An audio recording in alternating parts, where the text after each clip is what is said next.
Máme za sebou v tejto chvíli už rôznorodé podujatia feministického leta. Asi celé to končí, verím, že feminizmus nie. A dnešné podujatie sa nebude zaoberať primárne umením, ale pevne verím, že mnoho umelkyň a umelcov a ľudí, ktorí pracujú v kultúre, sa nájde v rôznych opisoch prekarity práce a organizácie práce v rámci kapitalistického systému. Rada by som preto privítala filozofku Ľubicu Kopovú, ktorá bude prednášať práve o práce v dobe kapitalizmu. A som veľmi rada, že sa rozhodla nielen prezentovať knižku, ktorá vyšla začiatkom tohto roka, Feministky hovoria o práci, ale rozhodla sa teda poňať to širšie a hovoriť o kontextoch práce v súčasnej dobe z širšieho hľadiska a teda z rôznorodých.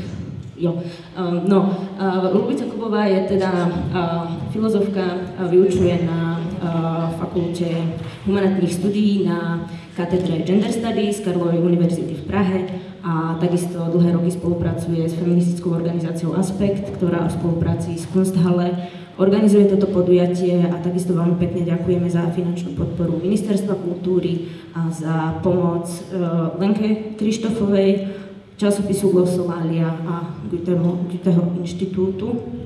Ďakujem pekne a odovzdám asi už slovo dnešnej prezentujúcej Ľube Kopovej.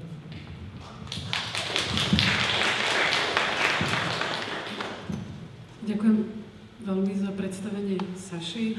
Ďakujem za pozvanie všetkým inštitúciám a ďakujem za to, že ste dnes podvečer prišli.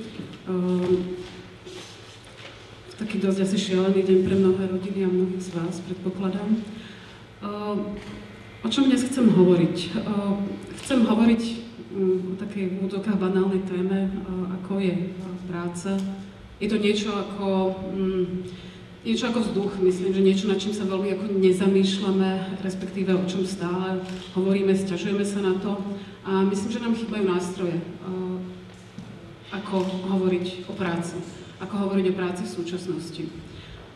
Aj napriek tomu teda, že existujú obrovské množstvo štatistík, ale myslím, že chýbajú isté spôsoby hovorenia o práci a ja by som niektoré z nich vlastne chcela v tejto prezentácii alebo v tejto prednáške predstaviť. Tie základné otázky, ktoré si kladiem, ale ktoré som si kladla, keď som zostavovala publikáciu Feministky hovoria o práci, sú tieto. Akú rolu v ľudskom živote hrá práca? Tá druhá dôležitá otázka je len prostriedkom zabezpečenia obživy, je čisto inštrumentálnou činnosťou, ktorej výsledkom sú finančné prostriedky umožňujúce nákup tovarov a služieb pre život pracujúcich a i blízkych. Kým sme, keď pracujeme? V tejto prednáške sa chcem zamerať vlastne na dve roviny.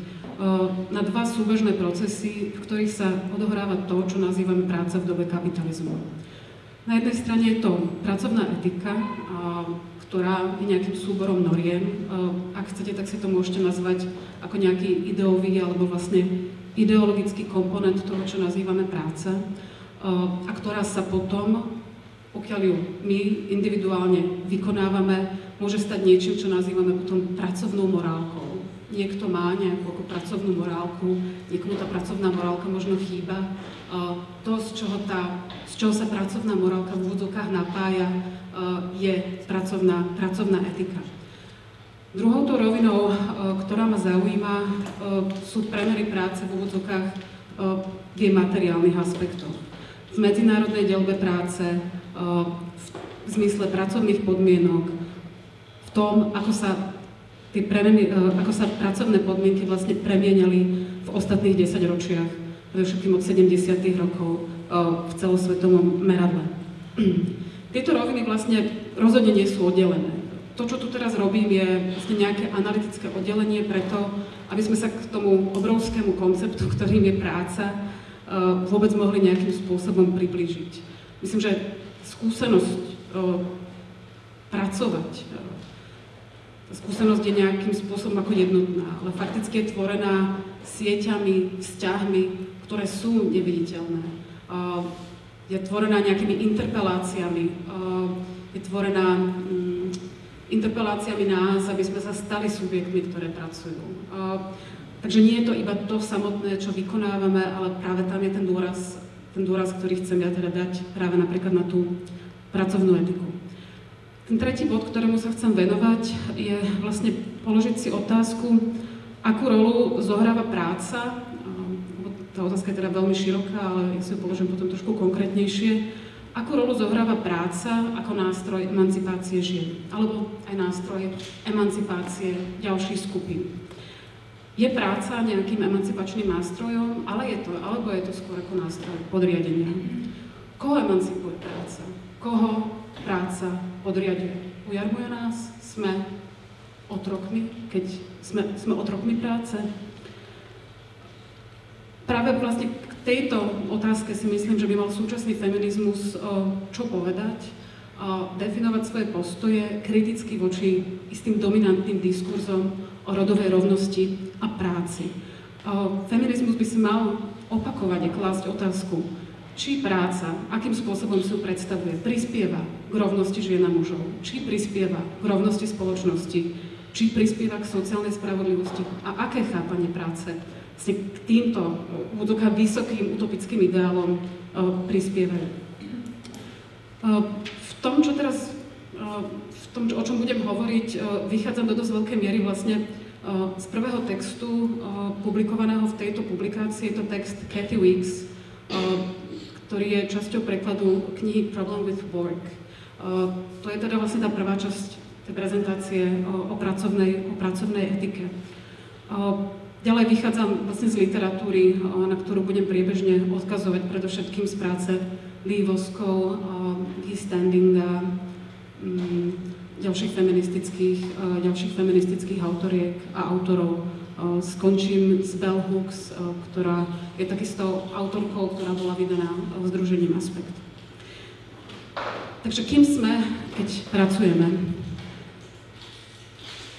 Možno sme odsudzenými bytostiami, ktoré sa stávajú sebou samými až po skončení pracovnej doby. Stávame sa sebou samými so svojimi blízkymi alebo pri svojich koničkoch. Existuje tu ale mnoho podnetov, ktoré nám hovoria, aby sme v práci ukázali sami seba. Aby sme robili len to, čo máme radi a rady. A sú tu aj spôsoby, ako nás k pozitívnemu vzťahu k práci donúcovať. Takže celý komplex etických noriem týkajúcich sa práce a uplatňovania týchto noriem v poslušnom aj vzdorovitom opakovaní možno nazvať pracovnou etikou. Výsledkom práce v tomto zmysle nie sú len rôzne výrobné statky. Výsledkom takejto práce sme aj my sami, ako subjekty, ktoré v závislosti od práce hodnotia sami seba, ďalších ľudí a ďalšie skupiny obyvateľov. A aj tí, ktorí aktuálne vlastne nepracujú za mzdu. Či už sú to ľudia nezamestnaní, študenti, študentky, ľudia na rodičovskom voľne, alebo v dôchodku, podliehajú pravidlám pracovnej etiky, teda istému súboru normatívnych predstav o hodnote a význame platenej práce pre jednotlivcov a spoločnosť. Teraz sa odvolám na prácu, ktorú spravila tu vedľa sediaca Alexandra Rustektágová, ktorá analyzovala programy politických strán v parlamentných voľbách roku 2012. A keď sa snažila vlastne vydestilovať z tých politických programov obraz nejakého slušného občana, občianky. A práve práca bola jednou z tých dôležitých charakteristík slušného občana. Takže bola nejakým znakom slušnosti. Práca, ako si myslím, že veľmi dobre vieme podľa toho, čo čítame v novinách, sa etnizuje. Ak v platenom zamestnaní nepracujú Rómovia, tak sa stávajú nositeľmi atribútov, citujem teraz Alexandrinu prácu, nepracovitosti, amorálnosti, kriminality. Ďalší príklad. Práca sa môže stať aj národnou cnosťou. Napríklad, keď sa prezident Kiska prihováral Slovákom žijúcim v Spojených štátoch v septembri 2014 a povedal, Slovensko je nádherná krajina, kde žijú ľudia, ktorí tvrdo pracujú, tak si myslím, že tým nemal na mysli to, že tu je vysoká produktivita práce, nízke mzdy a slabá pracovnoprávna ochrana pracujúcich. Chcel tým povedať to, že toto je národ v úvodzovkách hodný svojho mena. Pretože vykonáva tvrdú prácu a tá tvrdá práca si prináša nejaké plody a zaslúži si odmenu a ocenenie. A to nie len finančné, ale aj morálne. A to je práve ten pohľad, ktorý nám podľa mňa dáva a ktorý nám ukazuje práve ten aspekt pracovnej etiky. Pracovnou etikou sa, teda ako som povedala, zaoberá práve Kathy Weeks v knihe Problem with Work, Feminism, Marxism, Anti-Work Politics and Post-Work Imaginaries, teda problém s prácou, feminizmus, marxizmus, politika proti práci a predstavivosť po práci, toho, čo by mohlo nastať po práci. A ona si vlastne kladie veľmi jednoduchú otázku. Prečo tak veľa pracujeme? Je jasné, že nepracujeme úplne všetci. Niektorí sme nezamestnaní, niekto je na rodičovskej dovolenke, toto považujeme za tzv. Neplatenú prácu, ako v domácnosti za reproduktívnu prácu. Keď sa pýta na to, prečo tak veľa pracujeme, tak sa pýta na platenú prácu. Prečo tak veľa pracujeme? A ona hovorí, sú na to dve odpovede, máme tu dve odpovede. Pracujeme preto, lebo musíme, potrebujeme príjem. V kapitalistickej spoločnosti jediný spôsob toho, ako si môžeme zadovážiť naše živobytie, pokiaľ sa skutočne nedáme na nejakú ťažko subzistenčnú vetvu, proste samozásobovania a podobne, tak musíme pracovať kvôli tomu, aby sme jednoducho prežili. Pracujeme, pretože sme donútení. Iným spôsobom si naše živobytie môžeme zadovážiť len veľmi ťažko. Ale to nie je celý príbeh.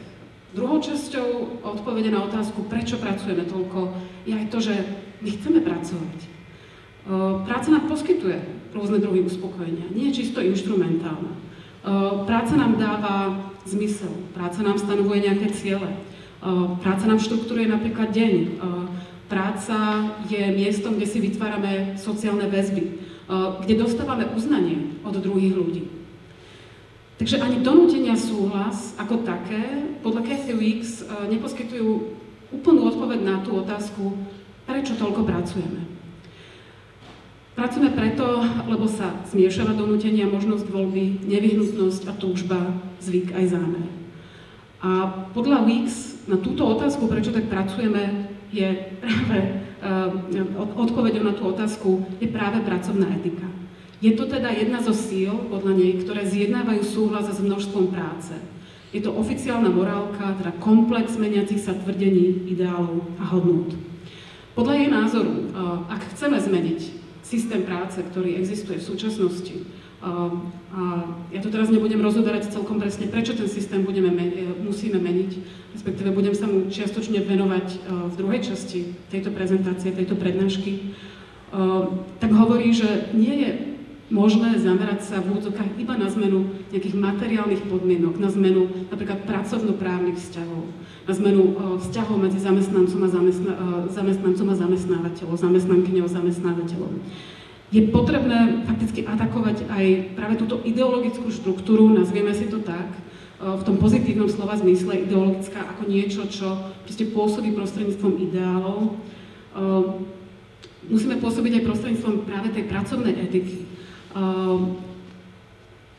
Pretože pracovná etika sa v postindustriálnej dobe, v postformizme, kedy sa kladie veľký dôraz, respektíve kedy veľká časť ekonomiky spočíva v službách, pracovná etika je proste pre služby fakticky nevyhnutná.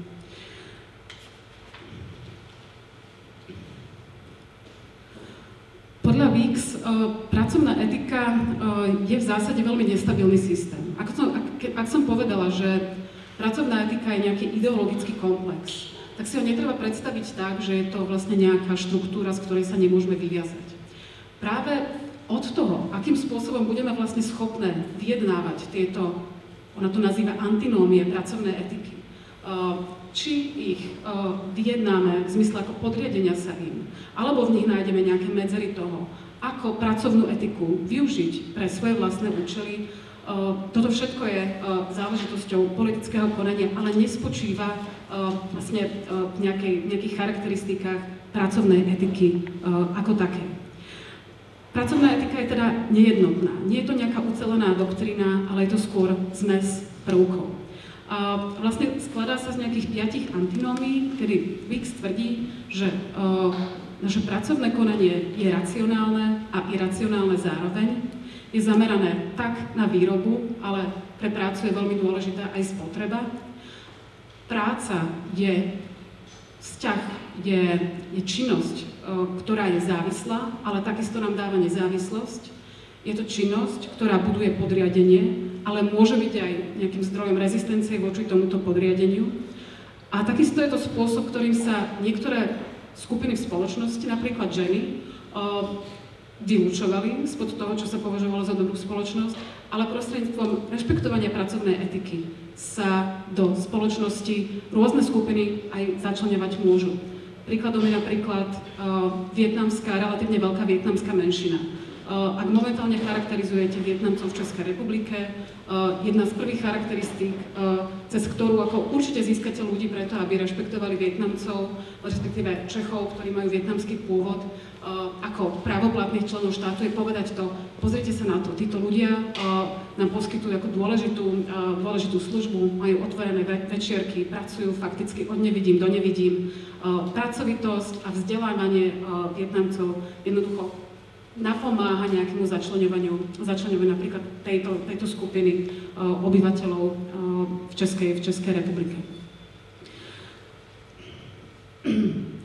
Myslím, že spravím také ako veľmi hrubé rozdelenie. To, čomu sa budem ďalej venovať, je práve ako práca, ako povolanie, ale ako keby nejakým neželaným dvojníkom práce ako povolania a profesionalizmu je inštrumentálna práca. Inštrumentálna práca je fakticky práca, ktorú Max Weber považoval za typ práce, ktorá predchádzala práce v kapitalizme. Bola to tradičná práca, bol to tradičná práca, ktorá chápala prácu len ako prostriedok na dosiahnutie nejakých konkrétnych a konečných účelov. Pracujem len pokiaľ si, dajme tomu, zabezpečím živobytie na tento a jeden deň, na tento konkrétny deň. Ak naplním fakticky tú svoju spotrebu, nemám záujem pracovať ďalej. Nehromadím statky nevymieňam ako ďalej na nejakom trhu, pracujem odtiaľ potiaľ, práca má svoj jasne daný účel a vlastne keď sa ten účel, ten cieľ naplní, tá moja práca končí a nevidím žiadny ďalší dôvod, prečo by som musela alebo mohla pracovať. Práca teda bola pochopená veľmi inštrumentálne. V súčasnosti inštrumentalizácia práce fakticky zostáva iba ľuďom, ktorých práca je podľa mňa maximálne prekarizovaná, podhodnotená, nízkohodnotená a ktorí skutočne musia iba pracovať na svoju obživu, pretože ich práca, zmysel svojej práce by mohli racionalizovať akokoľvek, ale je veľmi pravdepodobné, že žiadny vyšší zmysel svojej práce by nenašli, okrem toho, že zarábajú peniaze na svoje živobytie. Myslím, že ten dominantný modus, alebo ten nejaký dominantný model súčasnej pracovnej etiky je práve pochopenie práce ako povolania. Myslím, že asi niektorí z vás čítali možno Weberovho Ducha kapitalizmu, kde sa práve touto problematikou zaoberá, kde uvažuje o tom, prečo vlastne pre kapitalizmus samotný, jeho vznik, bola pochopenie práce ako povolania celkom zásadné. Ja to zoberiem tak ako hodne zrýchla a aby som skončila teda pri tom, čo to znamená byť profesionálom, profesionálkou v súčasnosti. Protestantská kalvinská etika fakticky vychádzala z toho, že náš osud, to, či budeme spasení alebo spasení, je nám fakticky predurčené už v momente narodenia. Keď to teda podstatne zjednoduším, najväčšou starosťou veriaceho človeka, veriaceho protestantského človeka v 15. storočí bolo to, či jeho duša bude spasená. Problém je v tom, že na základe Kalvínovej doktríny ja túto vec nemôžem žiadnym spôsobom ovplyvniť. Ak mi bolo už v dobe narodenia jasne dané, či budem spasená alebo nebudem spasená, tak to vo mne akorát môže vyvolať neistotu a úzkosť toho, budem, nebudem. Weber a Wicks tvrdia, že práca v tých základoch kapitalizmu bola práve nejakým prostriedkom uvoľnenia úzkosti. Z tohoto nekonečného sa pýtania na to, či budeme alebo nebudeme spasení. Práca pomáhala preklenúť to obdobie medzi nejakým tým dočasným pobytom na Zemi a vlastne nejakým transcendentnom. Práca vlastne potom nachádzala nejaké transcendentné zdôvodnenie. Pomáha mi uvoľniť úzkosť zo spásy. V industriálnej pracovnej etike sa ten cieľ samotnej práce ako povolania, práce fakticky bez nad rámec svojej aktuálnej spotreby alebo spotreby aktuálnej domácnosti mení na nejaký prísľub sociálnej mobility. Už sa mi nesľubuje to, že budem spasená, ale budem schopná sa dostať zo svojich ekonomických a sociálnych podmienok. Ak pochádzam, povedzme, z chudobnej rodiny, ktorá ma len tak dostala na vysokú školu, možno, že na vysokej škole zvolím práve odbor, ktorý ma proste posunie ďalej a ja skutočne sa budem snažiť zvýšiť sociálnu mobilitu už ani nie tak svojej primárnej rodiny, ale budem sa snažiť zvyšovať sociálnu mobilitu svoju a svojej novej rodiny, dajme tomu. Takže nejde tu už o mobilitu v ďalšom živote, nejde ale o mobilitu vlastne v tomto pozemskom živote. V postindustriálnej pracovnej etike sa účel práce mení ďalej. Práca má byť vyjadrením nás samotných. Má byť nejakým aspektom nášho vlastného sebarozvoja a tvorivosti. Myslím si, že sme si podstatne okresali naše ideály, pretože možno v realite aj v úvodzovkách porevolučných rokov vidíme, že možnosti sociálnej mobility takisto na Slovensku sú obmedzené. Takže toto je teda nejaký teoretický názor, ale myslím, že by mohol byť podporený aj viacerými príkladmi ako z našej skúsenosti. A fakticky pointa teda je v tom, že sa máme realizovať v tej práci samotnej, pretože tá práca samotná môže byť kreatívna, môže byť hravá, mala by nás baviť, to predovšetkým.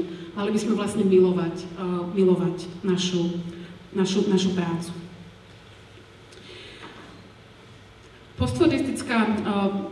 Postforderistický kapitalizmus, ktorý spočíva predovšetkým v sektore služieb, potrebuje budovať náš pozitívny vzťah v práci. Predstavte si, a to si vlastne nemusíme predstavať, myslím, že to poznáme zo skúsenosti docela dosť, predstavme si vlastne otrávené serviety v kaviarniach. Myslím, že v súčasnosti kaviarne sú jeden úplne z najzaujímavejších momentov, kde môžeme sledovať práve ako premeny tej pracovnej etiky a vôbec servisnej práce, aká je. Ľudia sa snažia nám dať predávaním a pečením rôznych cupcakeov, vytváraním obrázkov cappuccino art na káve, ukázať nielen to, že my sme ich dobrými zákazníkmi, ale oni fakt milujú to, čo robia. Usmejú sa na nás. Je to niečo, čo sa nám páči v rámci tohto vzťahu. Ale problémom fakticky v tomto momente je to, že všetko toto odovzdanie sa do práce, tvrdenie toho, že ja sa identifikujem ako nejaký baristka, ktorý pripravuje kávu, je fakticky veľmi vykorisťujúce. Tieto všetky zamestnania z veľkej väčšiny sú radikálne podhodnotené a ten samotný príkaz milovať prácu a ukázať to, že ja svoju prácu milujem, je nástrojom vykorisťovania. Ak si to zoberieme z čisto marxistického hľadiska, tak akákoľvek námezná práca je práca vykorisťujúca. Teraz možno hovorím o nejakom vykorisťovaní, ktorého sme si nie celkom dobre v konaní takejto práce veľmi dobre vedomí. Ak hovorím o tom, že toto je ten dominantný model, tak myslím tým aj to, že toto je model, ktorý sa presadzuje takisto v rôznych korporátnych firmách. Nestačí už to, že pracujeme našimi rukami. Musíme odovzdávať fakticky naše hlavy, musíme odovzdávať naše srdcia. Čo sa zmenilo vďaka študentským a ženským hnutiam 60. rokov, bolo to, Tá revolta vlastne všetkých týchto hnutí bola proti autoritám a hierarchickému riadeniu, takisto hierarchickému riadeniu firiem. Takže ako keby odpoveďou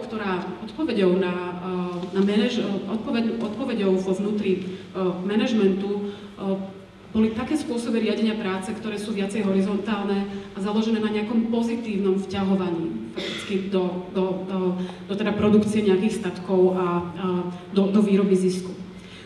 Namiesto podriadenia sa zamestnávateľia fakticky chcú kultivovať našu kreativitu, chcú kultivovať vzťah k produktu, chcú kultivovať naše afekty a emocionalitu. Nechcú teda poslušnosť, ale vlastne chcú, aby sme verili nejakým vzdielaným ideálom a hodnotám.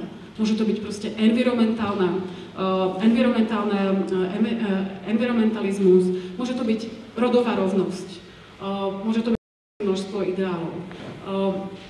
Namiesto doživotnej oddanosti sa ďalej vyžaduje flexibilita, adaptovateľnosť a to, aby sme sa znovu objavovali. Neviem, či máte taký pocit aj vy, ale človek má niekedy možno pocit, že by mohol začať akúkoľvek prácu. Mnoho ľudí to spraví. Vlastne povie, že už som toho mal dosť. Ako tá práca v tom korporáte, veľmi mi to nesedelo. Po tých 10 rokoch som to mal dosť a konečne som si založil ten svoj ekopodnik, po ktorom som veľmi túžil. Tu sa práca, vidíme, stáva nejakým druhom sebaobjavovania. A neustále ako modelácie toho, kým môžem byť. Nerobím to, dajme tomu, prostredníctvom modlitby, ale je to práca, cez čo sa vlastne znovu nachádzam. V práci sa čoraz viacej stávajú dôležité aj nejaké emočné a komunikačné schopnosti. A vlastne celkový prístup a naladenie. Podľa niektorých teoretičiek vlastne už nie je také dôležité mať nejaké konkrétne zručnosti. Mnohá práca je fakticky buď tak dekvalifikovaná, alebo je tak špecifická, že ju potrebné naučiť sa a nenaučí nás ju nikto na nejakej škole, že to, z čoho nás testujú zamestnávateľia, keď sa prichádzame zamestnať, sú skôr naše postoje, sú skôr naše motivácie. To, či sme schopní sa dostať, sa odovzdať nejakej práci. A tá odovzdanosť pochopiteľne nemyslí iba to, že budem zdieľať ten ideál, ale aj to, že zostanem nejaké extra hodiny v práci, za ktoré ma možno nikto nezaplatí, znesiem možno, že trošku viacej ako disciplinovania, než by bolo vhodné. A teraz sú to rôzne merania a testovania, rôzne self-assessmenty, cez ktoré sa ľudia majú napríklad stávať dobrými pracujúcimi. Veľmi dobrý film, ako typ skôr dávam, je typ Work Hard, Play Hard, kde zamestnanci nemeckej banky fakticky ako sedia pred personalistkou a majú taký cca 20-minútový monológ o tom, akým spôsobom by sa oni sami mohli zlepšovať, posúvať ďalej v svojej práci.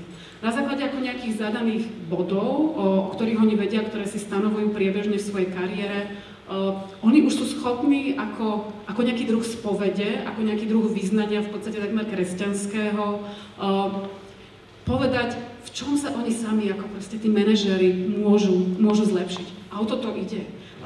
Ak nejaký manažér alebo manažérka preukáže to, že je schopný tej sebareflexie, vie pomenovať presne svoje slabé, silné stránky, príležitosti a tak ďalej, spraviť SWOT analýzu, ako keby svojho pracovného ja, toto je to, na základe čoho sa pracujúci hodnotí. Nie celkom to, akú prácu odvedie, ale to, či je vôbec schopný takéhoto vzťahu k sebe samému ako pracovnému subjektu. Keď hovorím o profesionalizme, alebo o tom, že vlastne každý sa má stať profesionálom, znamená to to, že vlastne máme uchopiť naše životy ako kariéry. Ako dráhy, ktoré idú odniekal niekam, ako dráhy, kde by sme sa mali vylepšovať v nejakých konkrétnych zručnostiach, v nejakej konkrétnej profesii. Čo je vlastne veľmi zaujímavé, je to, že dnes fakticky každý by sa mal stať profesionálom. A je jedno, či som osoba, ktorá pracuje na voľnej nohe, dajme tomu poskytuje nejaké rodové analýzy Ministerstvu práce, sociálnych vecí a rodiny, alebo či som práve baristka alebo servírka v kaviarni. Každá profesia, alebo existuje proste istý súbor zručností, myslím, že ich budeme vedieť, ako definovať. Je to odovzdávať prácu na čas, vedieť sa dobre správať, ako vedieť dobre komunikovať, cez ktoré sa práve týmito profesionálkami a profesionálmi staneme. Tu dochádza k veľkému posunu oproti tomu, ako sa profesie chápali v minulosti. V minulosti boli profesiami vysoko regulované, alebo respektíve samoregulované odvetvia, samoregulované povolania typu lekárky, právničky, duchovenstva, kde sa vyžadoval individuálny úsudok a samostatné rozhodovanie. V tom momente, keď sa človek stával profesionálom, fakticky na seba bral na seba nejakú úlohu, ktorá mala naplniť celý jeho život. Pre profesionála sa vlastne práca mala stať celým jeho životom. Toto je bežný príklad vlastne akademikov a akademičiek. Ak robíte vedu, tak pravdepodobne ju nebudete robiť od 9. do 5., ale vlastne premýšľate nad tým, čo robíte neustále. Lekárka, lekár, to sú ľudia, ktorí môžu byť povolaní vlastne k svojej práci kedykoľvek. Toto boli profesionáli. Ale čo to predovšetkým znamená? Znamená to, že v súčasnom kontexte to znamená to, že neoddelujeme medzi nejakou bežnou pracovnou dobou, nejakým pracovným životom a potom osobným životom, alebo dobou, ktorú by sme fakticky mali, alebo mohli vyhradiť na relax. Základom preto, aby sme boli dobrými profesionálmi, je potom vedieť sa seba monitorovať, ako som už hovorila pred chvíľou. A myslím, že ten profesionalizmus je práve v úvodzovkách nejaký trik, ktorý sa snaží upscalovať, ako nejakým spôsobom posunúť prácu na veľmi nízkych pozíciách za veľmi zle platené peniaze. Práve tým interpelovaním do toho, buď profesionálna, buď profesionálny, myslím, že aj tá najhoršia práca, zle platená práca, sa prostredníctvom toho stáva niečím exkluzívnym, niečím, čo človek môže mať v svojej hrsti, čo môže nejakým spôsobom riadiť, v čom sa môže neustále zlepšovať. Napríklad Kathy Weeks v tej štúdii uvádza aj to, ako súvisí profesionalizmus s oblečením. Keď vlastne v minulosti sme mali, hlavne tá euroamerická literatúra rozdeľuje jednotlivé profesné skupiny na nejaké biele golieriky, čo je administratívna práca, modré golieriky, čo sú vlastne robotnícke pozície, tak v súčasnosti sa hovorí o nejakej no collar, o práci bez golieriku. Je to práca, ktorú robí množstvo ľudí, presne, ktorí sú na voľnej nohe, teda je to oblečenie, do ktorého sa oblieka veľa ľudí, ktorí sú na voľnej nohe, sú to ľudia napríklad v ICT. Keď prostredníctvom nášho oblečenia takisto vyjadrujeme našu individuálnu identitu, vyjadrujeme presne našu kreatívnosť. Naše oblečenie je tiež súčasťou našej osobnosti a schopnosti toho, ako sa predať, ako vytvoriť, ako sa predať. Aj oblečenie samotné je fakticky súčasťou nejakého pracovného inštrumentu.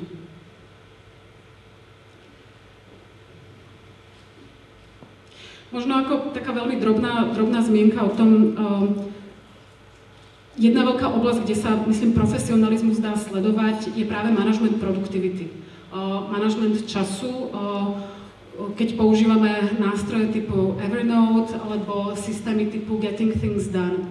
O tomto existuje relatívne, možno niektorí to používate, možno niektorí nie, ale sú tu ako relatívne premakané systémy toho, ako pracovať vlastne s úlohami, keď nemáme sekretárky. Toto sú systémy, ktoré boli vymyslené na spracovávanie toho množstva vlastne nejakých požiadavok, ktoré prichádzajú na pracujúcich v administratíve a v manažmente.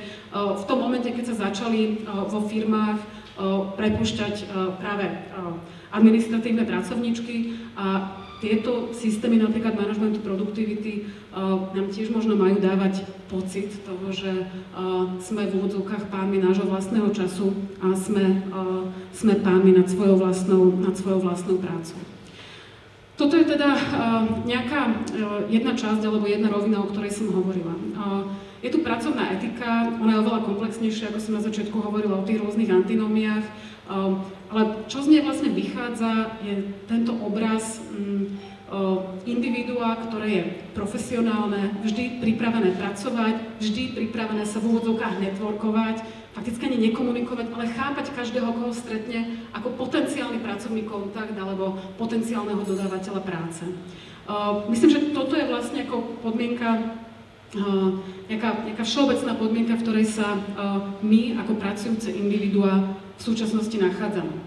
Ale tou druhou podmienkou si myslím, že je práve prekarizácia práce. Teraz budem možno trošku viacej čítať. Rodové politiky trhu práce v Európskej únii aj na Slovensku sa väčšinou zameriavajú na problematizovanie rodového mzdového rozdielu. Sústredia sa na politiky zlaďovania pracovného, súkromného, rodinného života alebo propagujú zavedenie kvót v správnych radách verejne obchodovateľných spoločností. Myslím, že vlastne práve krízou sa stalo to, že sa trošku aj pohľad výskumníkov práce a trhu práce obracia viacej na rodové dimenzie nezamestnanosti, na zhoršovanie kvality pracovných miest, na prekarizovanie pracovných vzťahov a ohrozenie vlastne mužov aj žien príjmovou chudobou.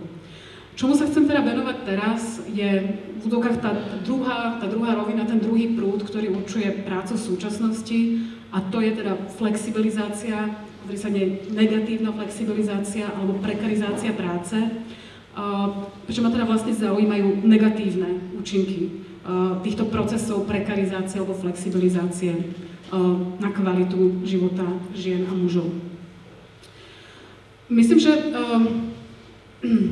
veľmi dobrý model toho, ako pochopiť vlastne ten koncept prekarizácie. Možno ste ho vlastne počuli veľakrát a možno vám viacero ľudí povedalo, že sa vlastne majú pocit, že vlastne sú v nejakej ako prekérnej pracovnej pozícii. Možno poznáte termín prekariát. Ja sa mu teraz vlastne nebudem venovať, použijem iný typ analýzy. Veľmi dobrý prístup má práve kanadská výskumnička Lia Voskov. Lia Voskov ten pojem prekérnosti práce situuje do vlastne takých dvoch kontextov. Na jednej strane, a teraz už sa dostávame viacej k tomu rodovému alebo feministickému pohľadu na prácu, ona hovorí o tom, že vlastne od 70. rokov v západnej Európe a vlastne strednej a východnej Európe tento proces platí 100%, v podstate od 50. rokov, sa dlhodobo rastie účasť žien na trhu práce.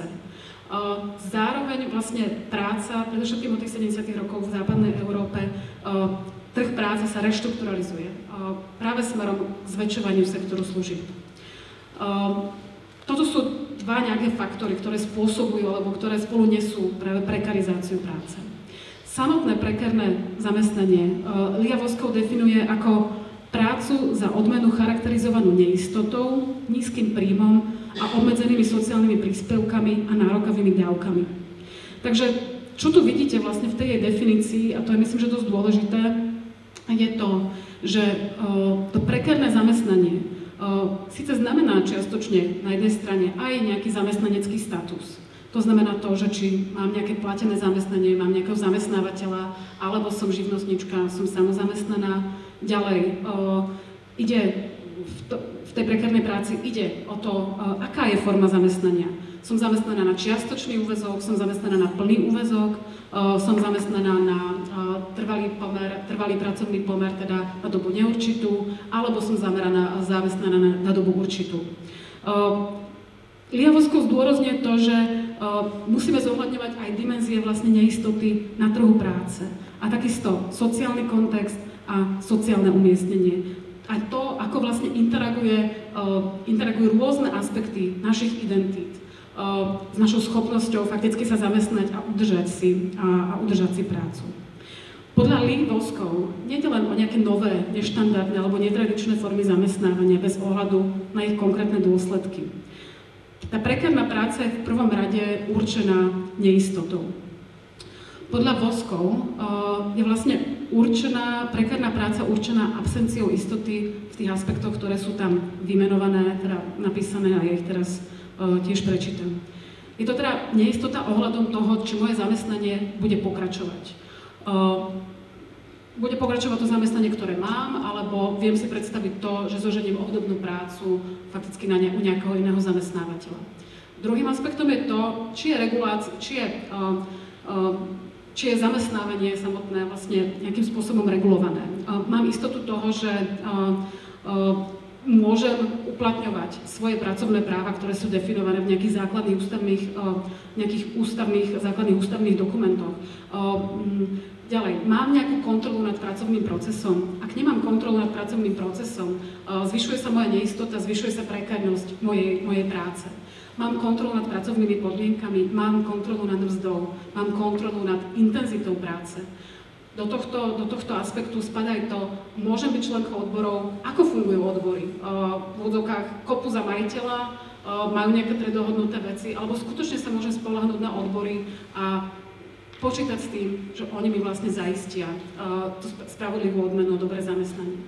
Posledným aspektom je primeranosť príjmov. A tu by som dala dôraz práve ako na to slovo príjmy. Že nejde iba o mzdu, ktorú dostávam z tej platenej práce, ale ide o príjmy aj vlastne z redistribúcie štátu. To znamená sociálne dávky alebo ďalšie iné zamestnanecké výhody, ktoré sú poskytované zamestnávateľom. Takže tu vidíme, že to, ako môžeme pochopiť práve ako tú prekaritu, ako nesúvisí iba vlastne úplne úzko s tou konkrétnou prácou so zamestnaním, ale vlastne s celým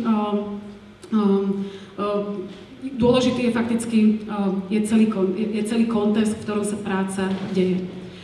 Prekárnosť v zamestnaní nie je distribuovaná homogénne medzi jednoznačne definované skupiny pracujúcich.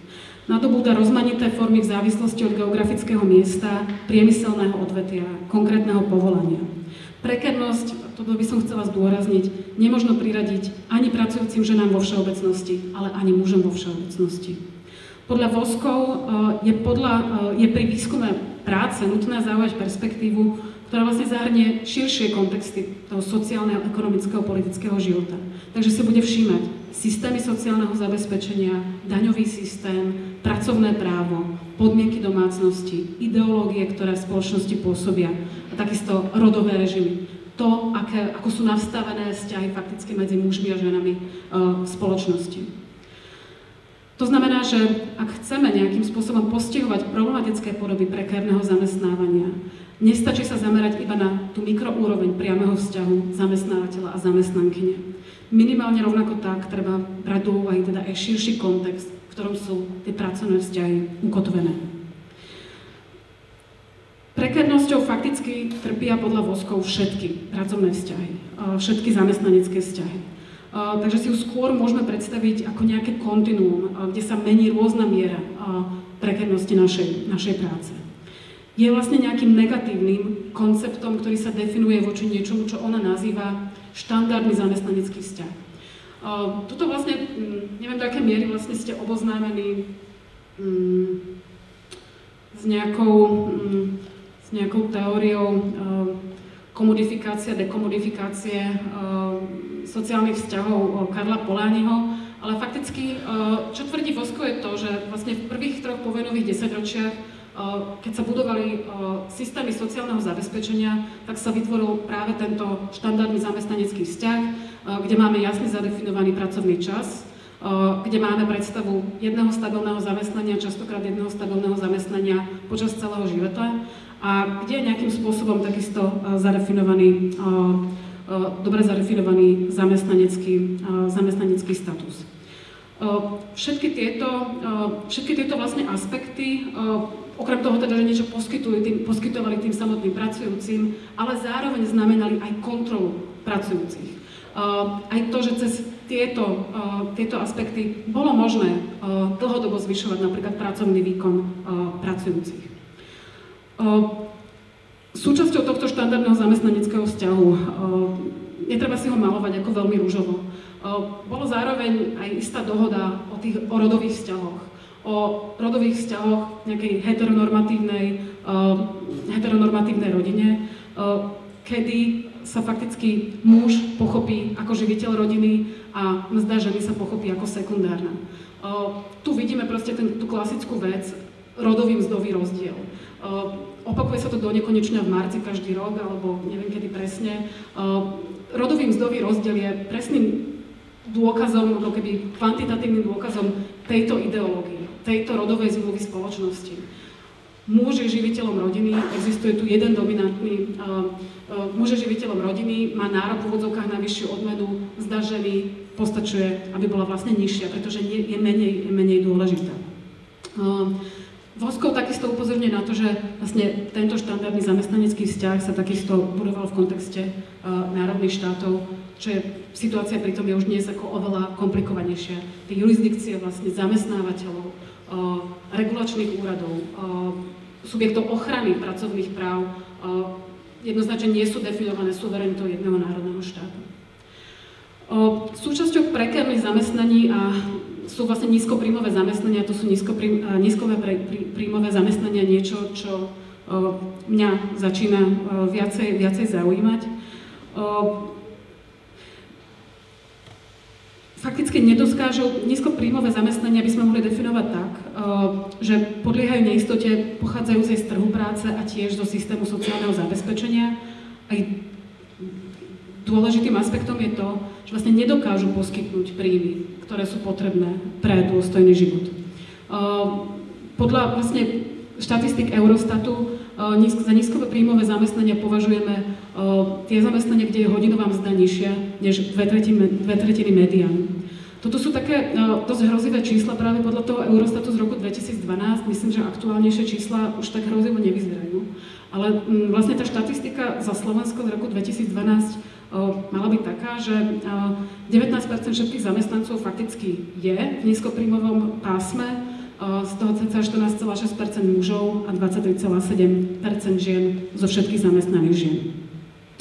To začlenenie uvažovania o nízkopríjmových zamestnaniach do prekarizovanej práce je podľa mňa dôležité z viacerých hľadisk. Okrem toho, že vlastne signalizuje ohrozenie pracujúcich chudobou a vytváranie teda tzv. Pracujúcej chudoby, sledovanie príjmových nerovností, a toto je možno, že viacej ako keby nejaký teoretický význam, rozrôzňuje aj naše uvažovanie o ženách a o mužoch ako o nejakých homogénnych kategóriách. Príjmová nerovnosť je na Slovensku v porovnaní s ďalšími krajinami EÚ jednou z najnižších, ale vlastne viaceré zahraničné výskumy upozorňujú na to, že príjmové nerovnosti sa krížia jednak ako cez kategóriu rodu, ale aj cez kategóriu triedy. A fakticky nám umožňujú rozoznať triedne nerovnosti aj medzi ženami. Tu by som mohla vlastne uviesť výskum McCall zo Spojených štátov amerických. Je tu Daniel Gerbery, ktorý, myslím, robil práve výskumy o disponibilných príjmoch v produktívnom veku a ktorý by nám vedel možno k tomuto povedať niečo viacej k tomu, aká je situácia v súčasnosti. Keď hovorím o nízkopríjmových zamestnaniach, tak čo by som vlastne chcela v úvodzovkách navrhnúť, myslím si, že doposiaľ vlastne na Slovensku neboli veľmi skúmané. Možno to bola skôr kríza, ktorá nás priviedla k týmto témam. Ešte pred krízou to bol kolektív pracovníčok organizácie Občan, demokracia, zodpovednosť, ktoré robili výskum o šičkách na východnom a strednom a na severnom Slovensku. A myslím, že zmapovali veľmi zaujímavé porušovanie pracovného práva žien v týchto nízkopríjmových zamestnaniach. Ak by sme sa ale mali podľa mňa zaoberať nízkopríjmovými zamestnaniami ďalej, bolo by potrebné ísť podstatne ďalej. Minimálne teda do roku 89 a do toho a uvažovať nad tým, akým spôsobom sa vlastne štruktúrálne premenila ekonomika od roku 89. Akým spôsobom sa premenali veľké priemyselné podniky. Myslím, že zaujímavé by bolo zhodnotiť existujúce výskumy, ktoré mapujú vlastne priame zahraničné investície takisto na Slovensku a v Čechách. Ten hospodársky rast vlastne na Slovensku sa údajne podľa autorov Majenta a Drahokoupila nepodarila vlastne privatizácia, celkom sa nepodarila asi tak, aby skutočne pomohla ekonomike, nepodarila privatizácia domácimi privatizérmi. Takže až vlastne koncom 90. rokov na Slovensko začali prichádzať, až od roku 2000 začali na Slovensko prúdiť priame zahraničné investície. A to, že vlastne priame zahraničné investície, to, akým spôsobom oni napomáhali ustavovať nejaké nové režimy ako továrenskej práce a práce, ktorá je z časti nízkopríjmová, nie všetká. O dôležitosti práve tých priamych zahraničných investícií napríklad napovedá ten pomer priamych zahraničných investícií a HDP v roku 2007, keď vlastne priame zahraničné investície boli 56% vtedajšieho HDP. Takže to je skôr ako nejaký námet k tomu, ak chceme študovať vlastne zámery toho trhu práce a nízkopríjmové zamestnanie, tak si myslím, že musíme ísť v úvodzovkách takto ďaleko. V stručnosti by som ešte možno ako dva body. Možno nie celkom v stručnosti, pardon. Chcela by som hovoriť o sociálnej reprodukcii. Jedno z tých základných ako vymedzení práce je to, že práca je produktívna. Práca vlastne niečo vyrába. Feministické teoretičky dlhodobo poukazujú na to, že súčasťou ekonomiky nie je len produkcia, výroba niečoho, ale vlastne reprodukcia v úvodzovkách toho bežného života. Je to tá práca, ktorá sa nazýva neplatená a vykonávajú väčšinou ženy. Už nie len ženy, ale je to práca, ktorá už môže byť aj komodifikovaná, môže byť platená, ale v zásade sociálnou reprodukciou sa tu má napríklad teoretičky Baker a Gill majú pri sociálnej reprodukcii na mysli reprodukciu biologickú na základe nejakých druhových bytostí, takisto reprodukciu pracovnej sily, ale nie len to, ale aj reprodukciu komunít a identít, teda starostlivosť o nejaké susedstvá. Toto je súčasť sociálnej reprodukcie. Čo feministické teoretičky hovoria je to, že sociálna reprodukcia podlieha komodifikačným procesom. Oni rozvíjajú dve navzájom prepojené hypotézy o tom, že sa vynára nejaké protirečenie medzi globálnou akumuláciou kapitálu a zaistením stabilných podmienok pre sociálnu reprodukciu. A že to, čo umožňuje, to, čo vlastne túto situáciu zhoršuje alebo fixuje, sú nejaké neoliberálne mechanizmy nového konštitučného vládnutia. Týmto novým konštitučným vládnutím majú na mysli to, že sa minimalizuje rola štátu, zavádza sa vlastne fiškálna disciplína a zdaňovanie je regresívne. Tie zmeny vo vládnutí v oblasti sociálnej reprodukcie oni sledujú na troch úrovniach, ktoré sú tu aj opísané. Individuálnej, inštitucionálnej a na úrovni štátu alebo na globálnej úrovni. Na tej individuálnej úrovni je veľmi dôležité to, ak chceme teda, aby sociálna reprodukcia bola komodifikovaná, aby sa vykonávala nie prostredníctvom nejakých štátnych mechanizmov, ale aby sa stala súčasťou rodín, aby teda bola familizovaná, aby sa desocializovala, teda aby nebola zodpovednosťou sociálneho štátu alebo nejakých širších komunít. Nevyhnutné preto je to, aby sme vytvorili nejaký individuálny subjekt, ktorý pociťuje zodpovednosť sám za seba. Ktorý nič nedlží spoločnosti, tak toto hovoria teoretičky, a zároveň spoločnosť nič nedlží ani jemu. Na tej inštitucionálnej úrovni je zase potrebná obmedzená vláda, striktné oddelenie štátu a občianskej spoločnosti, takisto oslabenie odborových zväzov vo vyjednávaní nejakého vzťahu v údokách zmieru medzi kapitálom a prácou. A na tej makroúrovni vlastne potrebujeme privatizovať rizika. Rizika nášho pracovného osobného života nemajú byť predmetom poistenia sociálneho štátu, ale fakticky si ich máme platiť druhými a ďalšími piliermi od dôchodkového a neviem akého poistenia.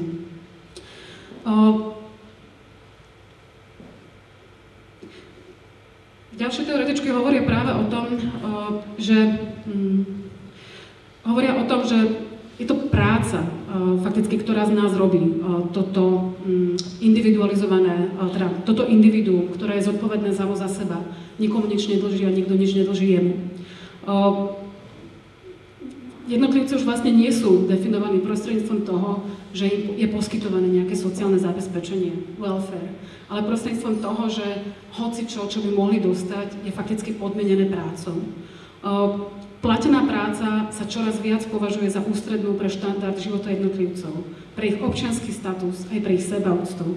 A to takmer celkom bez ohľadu na to, aké sú vlastne okolnosti ich životov. Myslím, že tu nám vlastne ten príklad Workfare v Slovenskej republike veľmi dobre vidieť na rozhodnutí vlastne Ústavného súdu spred nejakých pár mesiacov z mája, kedy fakticky Ústavný súd potvrdil to, že sociálnu dávku, teda dávka v nezamestnanosti je ústavne legálne podmienená vykonaním práce. Toto je práve ten prechod vlastne od poskytnutia ako nejakej sociálnej starostlivosti v úvodzovkách bezpodmienečne, iba na základe toho, že som pracovala x mesiacov, x rokov, k tomu, že okrem toho, že som si teda dostatočne strádala v tom sociálnom systéme, tak zároveň musím ešte si tú dávku zarobiť v úvodzovkách tou prácou. Tu je úplne zjavné to, že zametanie verejného priestranstva nie je nič iné ako nejaký disciplinujúci mechanizmus. Tu práca je naozaj prácou, proste pre prácu samotnú. Dobre. Snažila som sa teda nejakým spôsobom zhrnúť teraz nejaké dva hlavné prúdy alebo dva hlavné procesy, ktoré sú podľa mňa dôležité pri chápaní práce. Jednak ako na tej ideologickej úrovni je to pochopenie práce ako povolania, práca ako profesie. Vodoka na tej materiálnej, infraštruktúrálnej úrovni je to nejaká prekarizácia práce a vlastne model prekárnej práce ako práca, ktorá tvorí základ akéhokoľvek pracovného vzťahu. Čo mňa zaujíma ako feministku, ako človeka, ktorý sa vlastne snaží pozerať na spoločnosť cez prizmu nejakej kategórie rodu,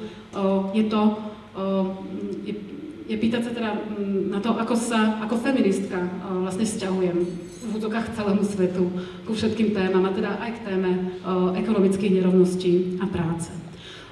Teraz by som stručne zhrnula to, akým spôsobom feministky na Slovensku pojednávali problém práce a ekonomických nerovností z minulosti a čo by sme vlastne možno, že mohli robiť v súčasnosti. Zase prečítam nejakú časť textu. V roku 2009 Jana Cviková a Juráňová zhrňali na základe analýz dokumentov témy rodového diskurzu generácie feministiek, ktorú oni nazývajú prvou, a ktorá tento diskurs, feministický diskurs vlastne formovala od polovice 90. rokov. Je to v knihe Feminizmus alebo feminizmy pre začiatočníčky. A vlastne oni tam hovoria, čo je tam veľmi zjavné, je to, že v tom zhrnutí chýba akákoľvek ekonomická téma. Ťažiskovými témami podľa diskusí týchto feministiek boli verejná participácia žien, otázky sexuálnych menšín, násilie páchané na ženách a reprodukčné práva.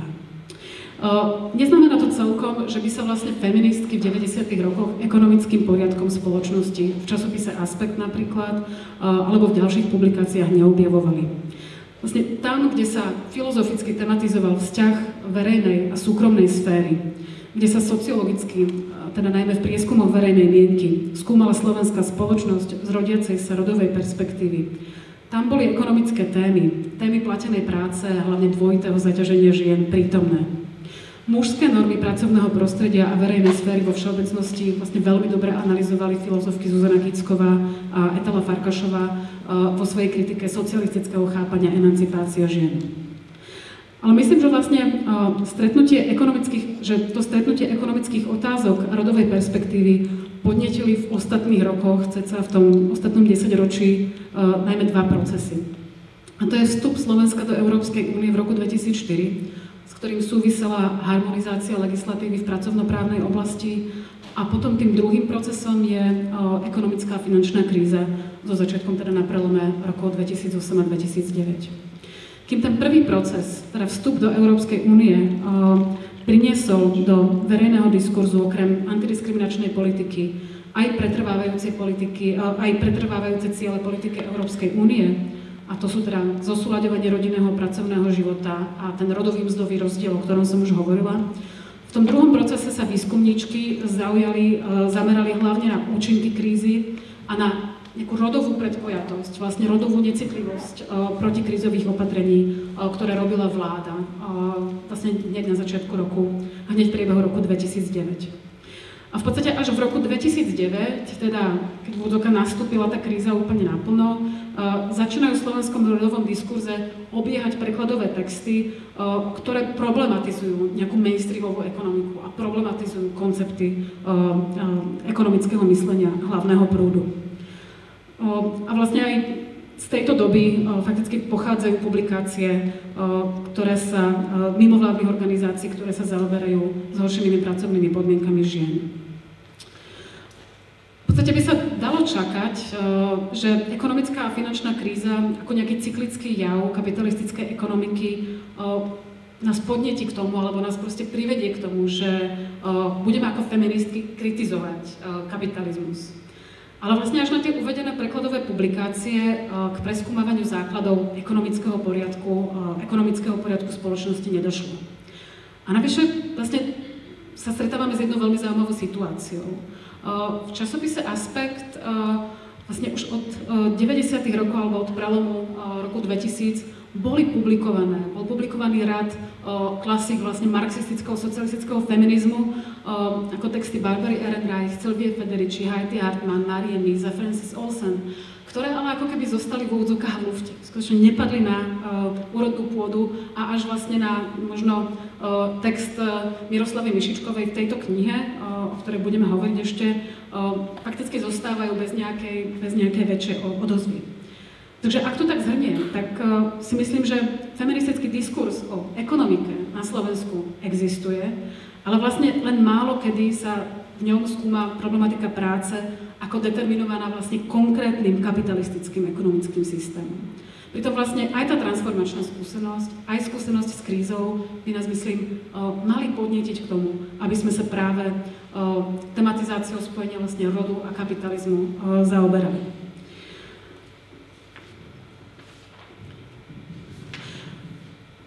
Aby som teraz zhrnula, o čo som sa v tom, čo som hovorila doteraz, snažila. Vlastne snažím sa teda navrhnúť to, aby sme prácu rozdelili na nejaké ako dva komponenty, dva procesy.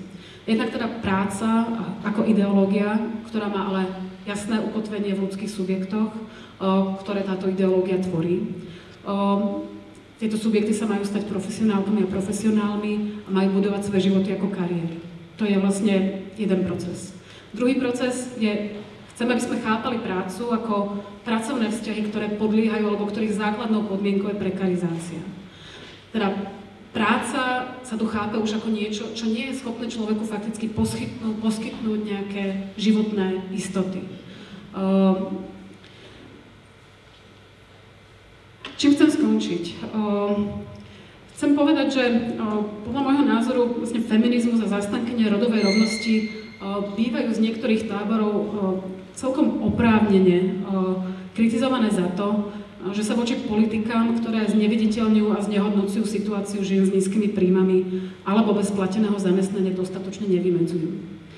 Myslím, že minimálne môžeme kritizovať politiky Európskej komisie, ktorá sa napríklad sústredí na to, aby sa zvýšil počet žien v správnych a dozorných radách spoločností obchodovaných na burze. Môžeme kritizovať iniciatívy významných manažeriek, ako napríklad Sheryl Sandberg, ktoré sa snažia spraviť svet lepší tým, že vlastne ženám budú podsúvať alebo budú ich smerovať do nejakých korporátnych kariér a budú chcieť, aby prelamovali sklené stropy. Zdá sa, že vlastne jedna veľká časť európskych politík, aj korporátnych politík, sa snaží o nejaké prelomenie toho skleného stropu, ako postup žien na tej hierarchickej priečke v manažmente čoraz vyššie. Je to zrozumiteľné, je to pochopiteľné. Vyššie pozície za sebou prinášajú možnosť účinnejšie ovplyvňovať veci profesionálneho aj verejného významu. Prinášajú nielen zodpovednosť, prinášajú rozhodovanie, a prinášajú aj moc a prinášajú aj peniaze. Napríklad Sheryl Sandberg, prevádzková riaditeľka Facebooku, očakáva, teraz ju citujem, že čím viac žien dosiahne mocenské pozície, tým menší bude tlak, aby sa ženy prispôsobovali a tým viac budú môcť urobiť pre ostatné ženy. Koniec citátu. Sandberg však zámerne pritom neuvádza, že ženy na vedúcich pozíciách pracujú najmä v mene a v prospech hodnôt existujúceho ekonomického, spoločenského a politického poriadku. Vedúca pozícia takýchto žien bude veľmi vrátka, ak nebudú generovať to, o čo v kapitalistickej ekonomike ide predovšetkým, ak nebudú generovať zisk. Sandberg a jej podporovateľky a podporovatelia z nadnárodných korporácií akoby zabúdali, že všetky ženy nebudú manažérky. Manažérku si môžeme predstaviť ako zdanlivo feministický ideál ženy s mocou, postavením a peniazmi. Ak by sme si tento ideál želali, tak by konštatovanie, že všetky ženy nebudú manažérky, bolo smutným povzdychom nad pravdepodobným očakávaním, že všetky ženy sa napokon manažérkami nestanú. Ale možno sa ten výrok, že všetky ženy nebudú manažérky, dá čítať aj inak. Navonok je negatívnym tvrdením. Predstavuje však aj istú vieru v to, že týmto subjektom sa nebudú chcieť stať všetky ženy. Toto nebude želateľná kariéra pre všetky ženy. Hegemonický význam práce vo feminizme sa dlhodobo stotožňoval s takým typom práce, ktorá mala nasledovať zvyšujúcu sa vzdelanostnú úroveň žien. Zdá sa však, že je tu množstvo práce, ktorú treba urobiť, ktorá vôbec nie je taká lukratívna. Mnohé ženy pracujú v zle platených zamestnaniach a práca pre ne nie je emancipačným prostriedkom. Černošská feministka Bell Hooks tvrdí, že keď reformistické feministky z privilegovaných vrstiev, ktorých najdôležitejšou agendou bolo dosiahnuť sociálnu rovnosť s mužmi, teraz dávam dôraz svojej triedy, s mužmi svojej triedy, stotožňovali svoju prácu so slobodou, mali na mysli veľmi dobre platené profesie. Koniec citátu. Ukazuje tak na to, že možnosti žien pracovať v zaujímavých a dobre platených povolaniach nie sú rovnaké, ale líšia sa v závislosti od ekonomického postavenia, etnickej príslušnosti, mnohých ďalších faktorov. Koho feminizmus stráca zo zreteľa? Aký je jeho ideálom žena v dobre platenej profesii? Hooks nás nabáda k tomu, aby kritické oko feministiek dohliadlo ďalej, než na skupinu vysokoškolsky vzdelaných žien. Podľa nej sa má feminizmus snažiť, citujem, zlepšiť podmienky pre ženy v pracovnom procese a zabezpečiť im lepšie platené zamestnania a zároveň zabezpečiť prácu pre nezamestnané ženy zo všetkých tried. Koniec citátu. Odpovede na tie otázky, ktoré nastoluje Hooks, nie sú jednoduché. Ako zlepšiť pracovné podmienky žien? Bude na to stačiť rozšírenie politik zosúľaďovania rodinného, pracovného, súkromného života? Dajú sa takéto politiky zosúľaďovania vôbec zavádzať vo viaczmenej továrenskej prevádzke? Ako zabezpečiť ženám lepšie platené zamestnania, napríklad ak v regiónoch s vysokou nezamestnanosťou? Jednoducho možno zamestnankyňam povedať to, ak nechceš, nevadí, na tvoje miesto čaká ďalšie. Je teda zrejmé, že rod nie je jediným činiteľom ekonomického znevýhodňovania žien. Ich pracovné podmienky a ekonomické postavenie závisia od širšieho kontextu národnej ekonomiky, ktorá je zase včlenená do ekonomiky globálnej. Preto feminizmus musí skúmať nielen rodový poriadok spoločnosti, ale aj ekonomický poriadok a jeho opory. Morálne aj politické.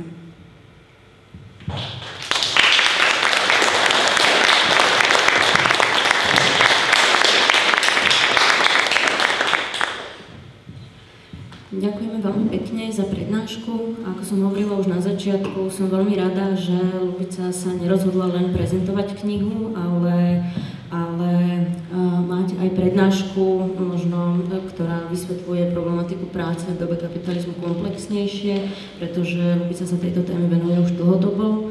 A ja, ak teda ešte vládzeš, by som ťa v prednáške si sa venovala najmä teda ideologickej, štruktúrálnej, nejakej systémovej úrovni, akým spôsobom vlastne sa teda organizuje práca.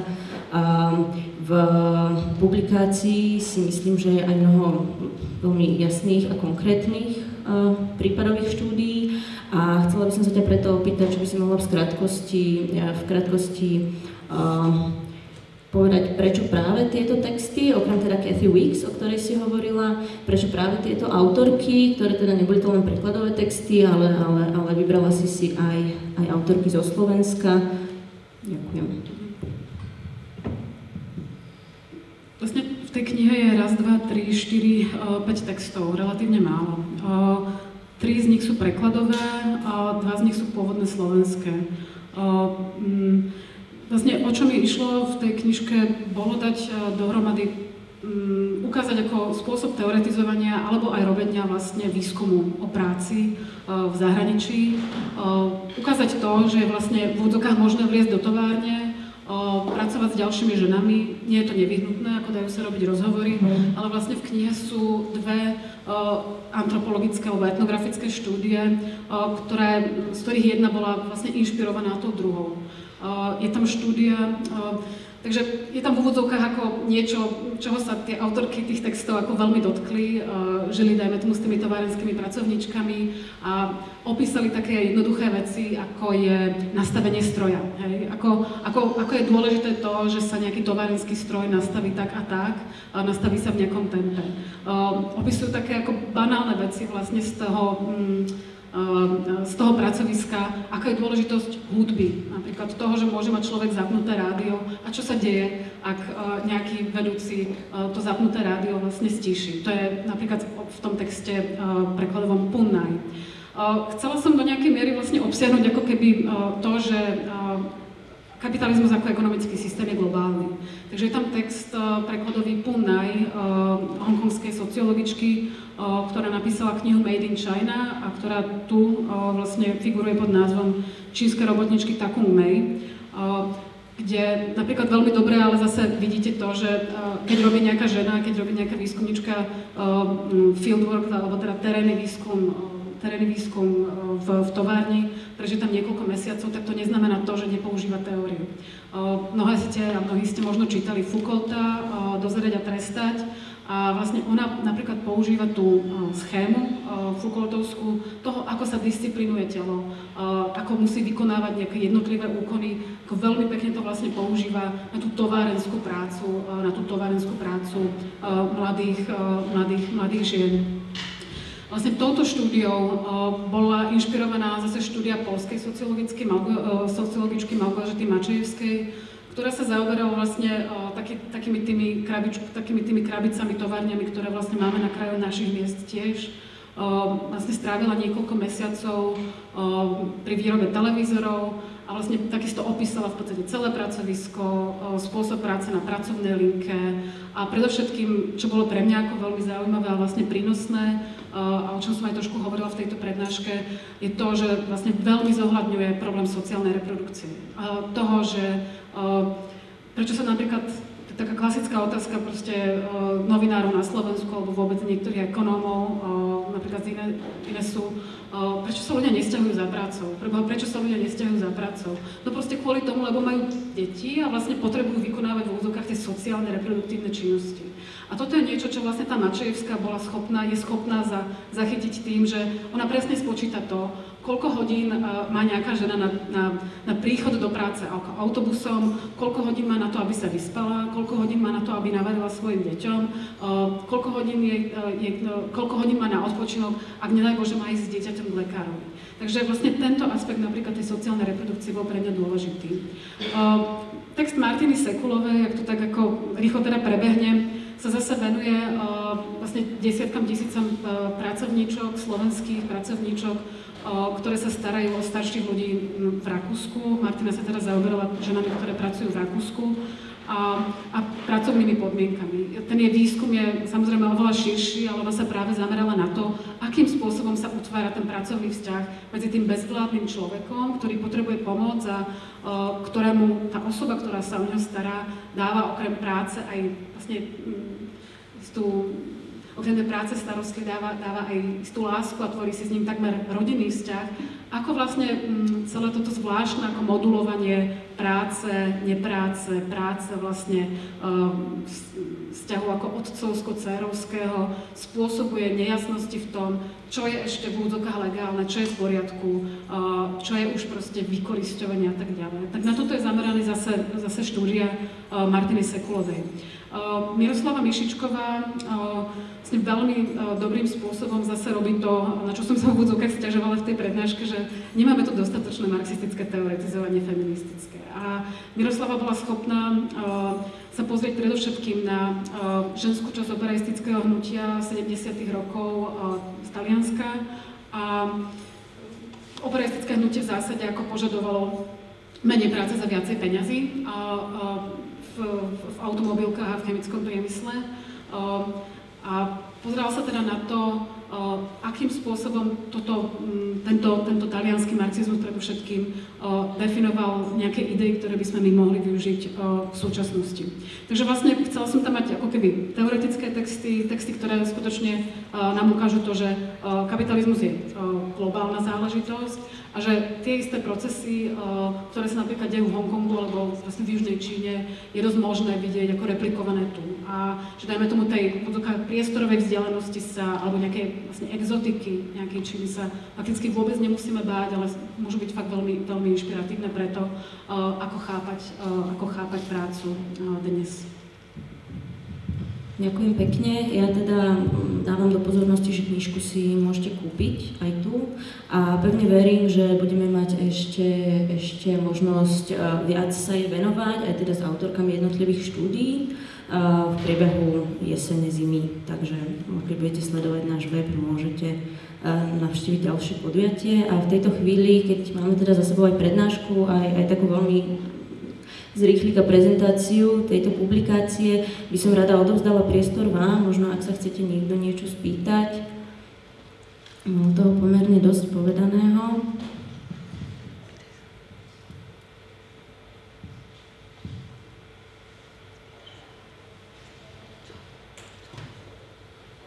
Ak nie sú otázky, aby som teda... Asi nie sú. Ja som si teda ešte jednu... Áno? Je? Idem.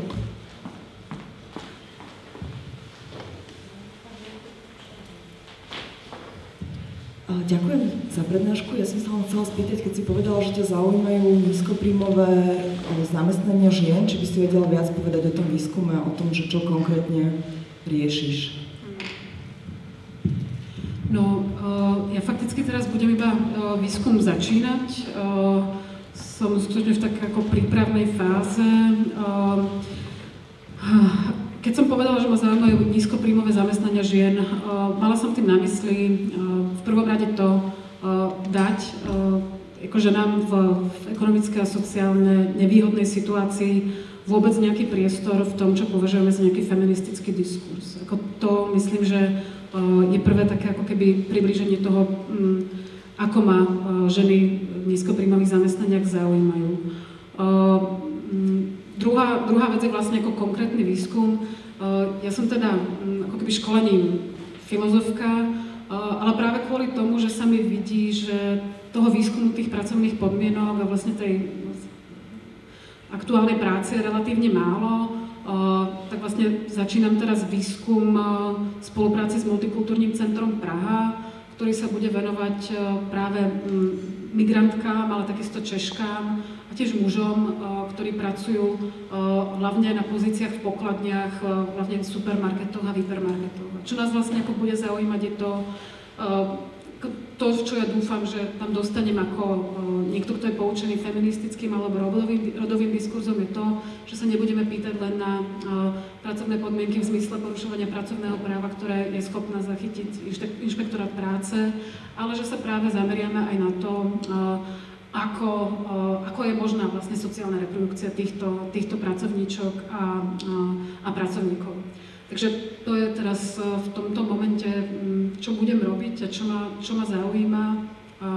Som na to zvedavá, ale vlastne v tomto momente nemám ako keby žiadne veľké hypotézy, že vlastne som v tom momente zbierania literatúry vôbec o pracujúcich na pokladniach alebo pracujúcich ako v skladoch a podobne. Ale nemám žiadne výsledky, ktoré by som mohla prezentovať, ale myslím si, že presne o rok fakticky budú. Takže si počkajte o rok a niečo bude nové. Ďakujem. Sú nejaké ďalšie otázky?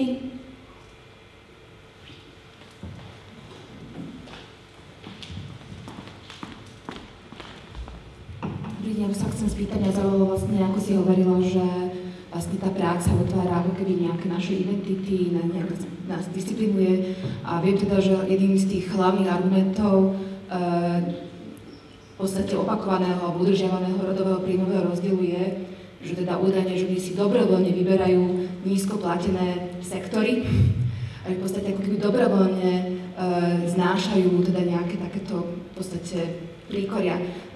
Neviem, či si uvažovala, respektíve, či vidíš nejakú paralelu, nejakú spojitosť práve s tým, teda, že ako sú ženy možno socializované, ako keby naozaj že do tej sekundárnej živiteľky alebo sekundárneho príjmu a zároveň práve ich rozhodnutia napríklad stať sa učiteľkou alebo zdravotnou sestrou alebo naozaj možno servírkou, v podstate ako keby naozaj ženy vyberali na oko dobrovoľne nízko platené príjmy.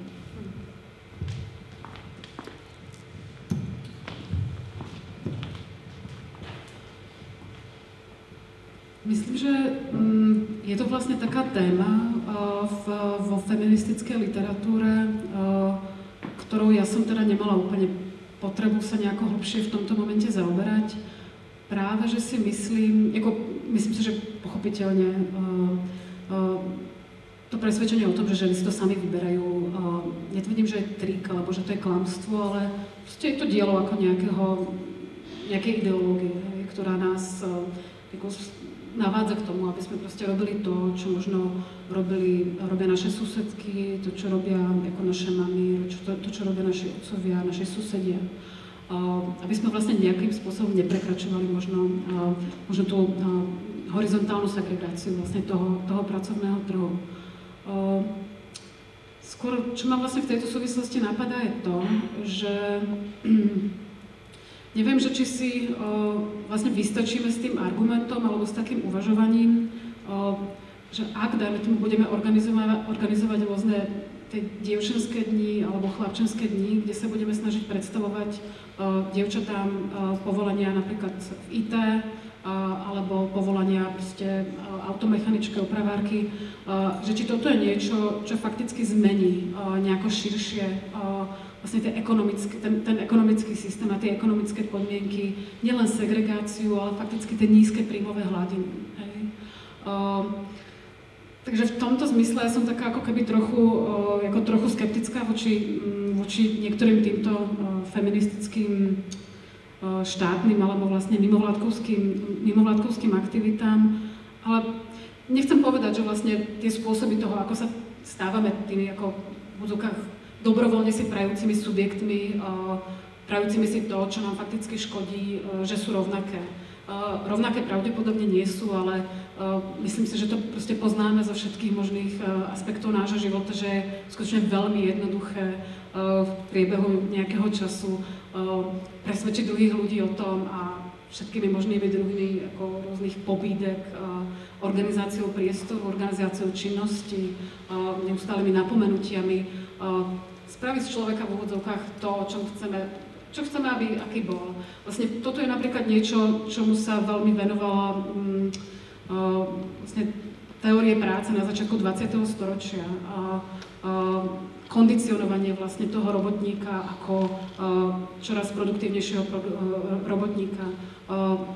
Toto bolo predmetom vlastne nejakých manažerských teórií na začiatku 20. storočia vo fordistickej výrobe, keď sa teoretici snažili vlastne v úvodzovkách vychovať si toho dobrého robotníka Schmidta. A nebolo to iba tým, že rozdelili vlastne výrobu na pásovú a rozdelili proste pracovné činnosti na nejaké jednotlivé malé kroky, ktoré sa opakovali a kde on fakticky nemusel mať žiadne hlboké znalosti a zručnosti.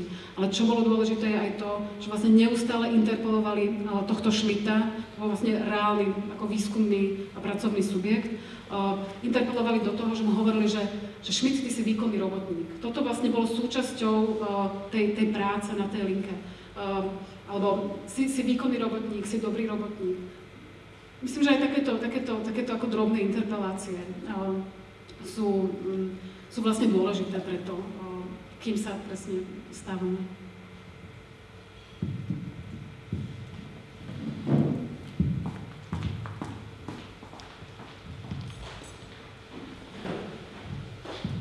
Ja neviem, či to bude otázka, alebo skôr taký komentár.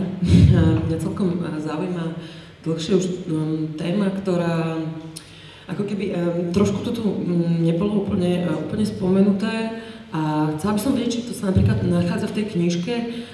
Problematiku toho vlastne Silvia Federici sa tým hlavne zaoberala tým, že vlastne žena je tou základnou jednotkou, ktorá vlastne v tej fordistickom kapitalizme produkuje surplus value tým, že ako vykonáva tú reprodukčnú činnosť, hej?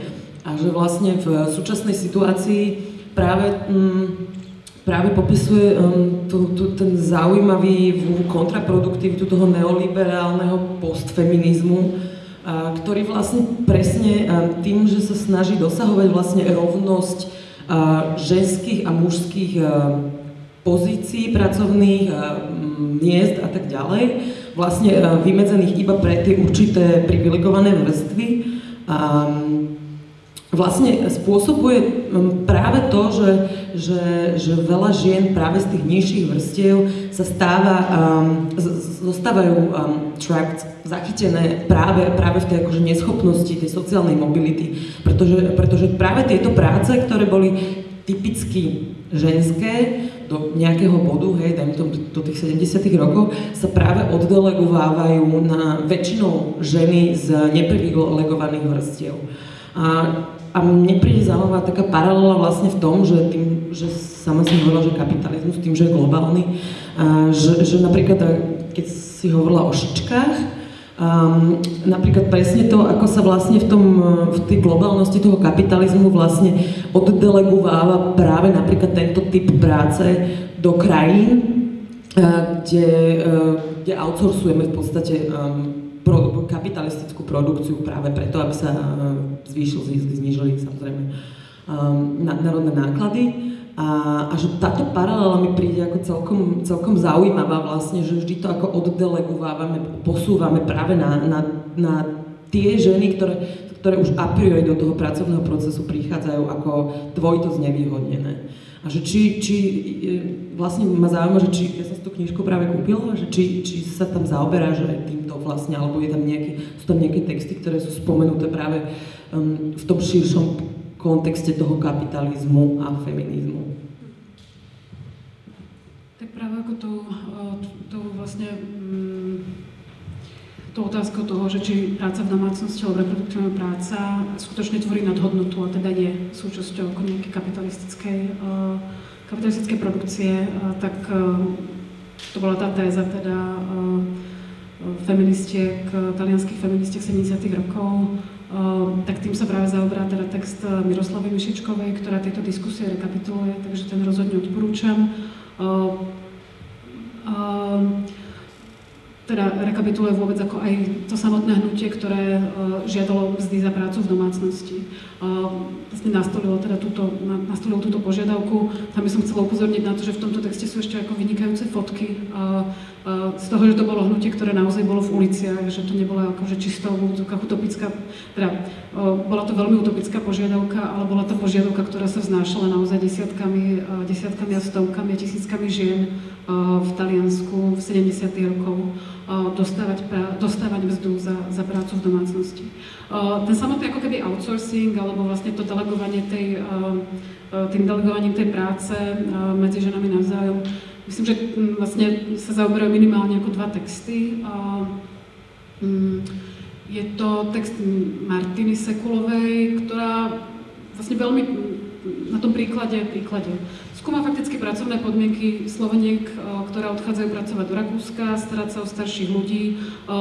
Tam sa nedeleguje práca vlastne medzi dcérami alebo neterami nejakých starších pánov alebo dám, ale fakticky tu ide o prenos nejakej starostlivosti medzi sociálnym štátom, medzi niečím, čo by mohlo byť zodpovednosťou vlastne štátu samotného a potom dajme tomu nejaké lacné pracovnej sily, ktorá je cez to, že Rakúsko v podstate poskytuje príspevky na starostlivosť v nejakej výške, tak tá práca je jednoduchšie zaplatiteľná migrantkami, ktoré v podstate fungujú v tom dvojtýždňovom turnusovom systéme. To znamená, že ani nepotrebujú také vysoké náklady na bývanie, fakticky sú zaťažené reproduktívnymi činnosťami nielen v domácnostiach, kde pracujú, ale sú zaťažené reprodukciou v domácnostiach svojich. Takže to si myslím, že je ako jeden príklad a ten druhý príklad je 100%, to sa teda týka skôr ako nejakej medzinárodnej deľby práce. Tak keď si vezmeme, že vlastne ekonomika Spojených štátov amerických fakticky No, nie je to celkom pravda, ale ako vieme, vlastne Čína je výrobcom, alebo vlastne krajiny juhovýchodnej Ázie sú výrobcami obrovského množstva tovarov v súčasnosti, ale tak práve ten text Punaj sa zaoberá tým, ako sa interpelovala práve špecifická kategória pracovníčok, mladých žien, ktoré sú vo veku medzi nejakou takou neskôršou adolescenciou, veku 15-16, až cca, dajme tomu 25 rokov, kedy už doštudovali ako povinnú školskú dochádzku a zároveň ešte ako keby nemajú veno, nemajú peniaze, s ktorými by mohli založiť nejakú novú domácnosť a rodinu. A ako pre ne vlastne tá továrenská práca v továrniach Južnej Číny, dneska už oni sú vlastne rozšírené aj na severe, ale vlastne na začiatku 90. rokov, 80. rokoch tie továrne skutočne boli hlavne na pobreží a v blízkosti Hongkongu. Ako táto práca v podstate využíva túto veľmi prekárnu, túto veľmi neistú situáciu týchto mladých žien, ktoré pochádzajú z vidieka, z chudobných rodín, kde oni prichádzajú do tých miest a zarábajú sa vlastne na ten svoj ďalší život. Ďakujem. Sú ďalšie otázky?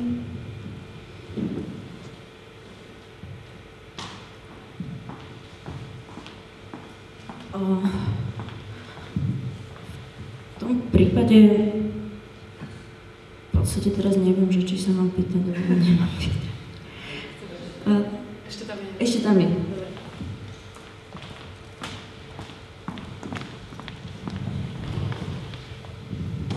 Ja by som sa opýtal, že ako vnímate aj ďalšie faktory, ktoré môžu spôsobovať to, že vlastne tie ženy sa na tej sociálnej reprodukcii nepodielajú, pretože teda ich nejaká tam prekérna situácia pracovná nemusí byť jedinou tou príčinou. V podstate práve u nás často vidíme aj to, že práve z toho, že človek má možnosť voľby, že žena má možnosť voľby, tak niektoré si zvolia aj to, že sa jednoducho na tej sociálnej reprodukcii podielať nebudú. A možno ešte ďalšie faktory tam hrajú nejakú rolu, ktoré proste nevyrieši to, že len zlepšíme pracovné postavenie tých najchudobnejších, alebo teda najnízkopríjmovejších skupín.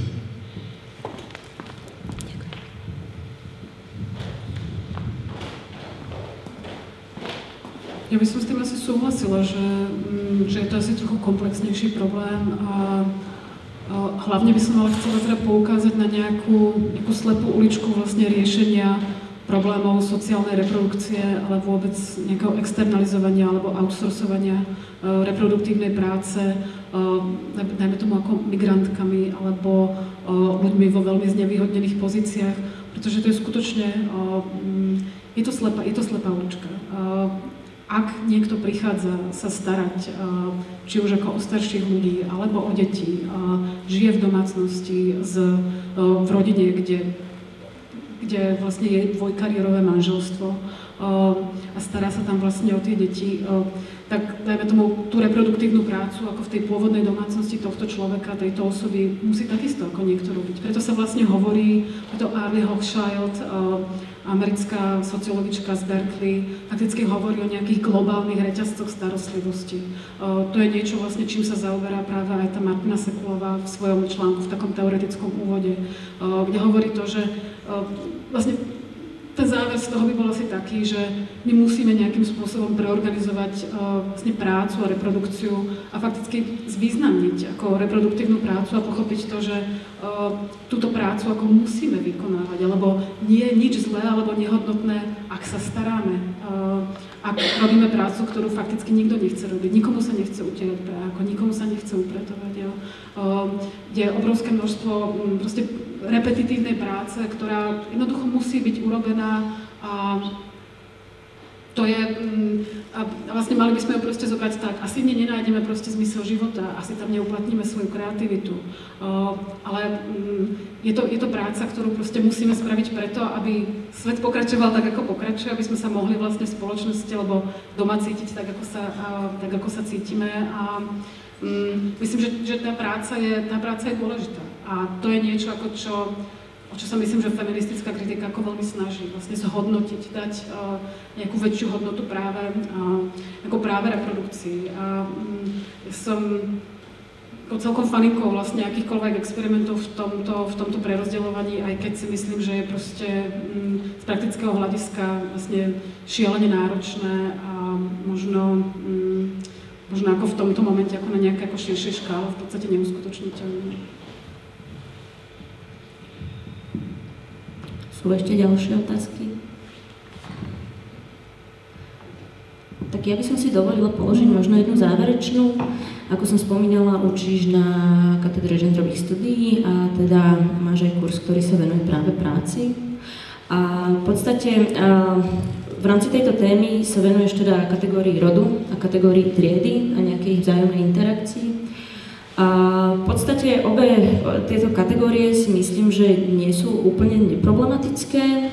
Nemyslím teraz z toho vnútorného pohľadu, teda tých teórií, v ktorých taktiež podliehajú nejakým vyjednávaniam, ale rod, ako teda minimálne v kontexte posledného roka ale teda gender je veľmi negatívne vnímaný v rámci spoločenskej mienky a predpokladám, že aj pojem trieda, ktorý sa teda spája s reálnym socializmom, nie je najšťastnejšie príjmaný. Možno, aké máš skúsenosti s tou percepciou študentiek, študentov?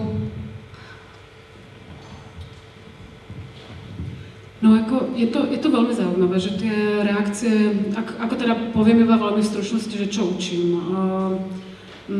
Hovorím vlastne o týchto veciach, o ktorých som hovorila v tomto momente a vlastne začínam väčšinou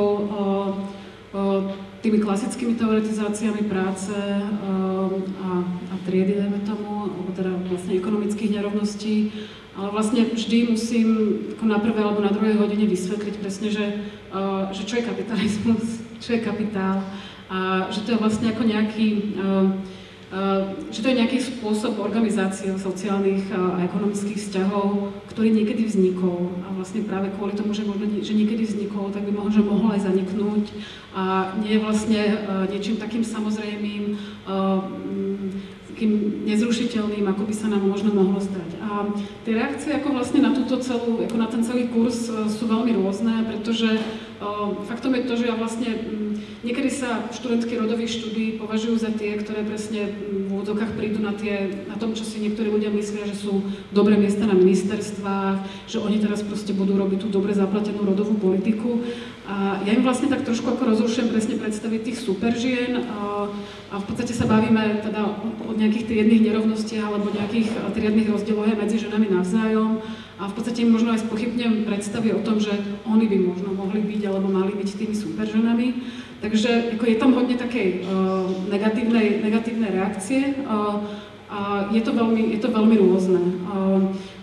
Vlastne jedno z hodnotení toho kurzu napríklad bolo také, že bolo škoda, že bolo zlé a negatívne na tom kurze, že sme sa zaoberali vlastne iba tou ľavicovou teóriou, takže ten kurz by mohol byť premenovaná na marxistické teórie práce, ale myslím, že to je vlastne normálna reakcia v kontexte toho, aké diskurzy, vlastne aký jazyk na opis práce, ekonomiky v súčasnosti používame. Ale možno ako veľmi dobrý príklad toho, čo sa v tom kurze darí robiť, by som uviedla jednu vec. Keď som hovorila teraz vlastne o tej prekérnej práci, tak v tom minulom roku som spravila chybu, že som tému prekérnej práce zaradila nakoniec a myslím si, že je to niečo, čo by som chcela vlastne zaradiť na začiatok kurzu, pretože toto bola jedna z najlepších skúseností, ktorú z kurzu mám.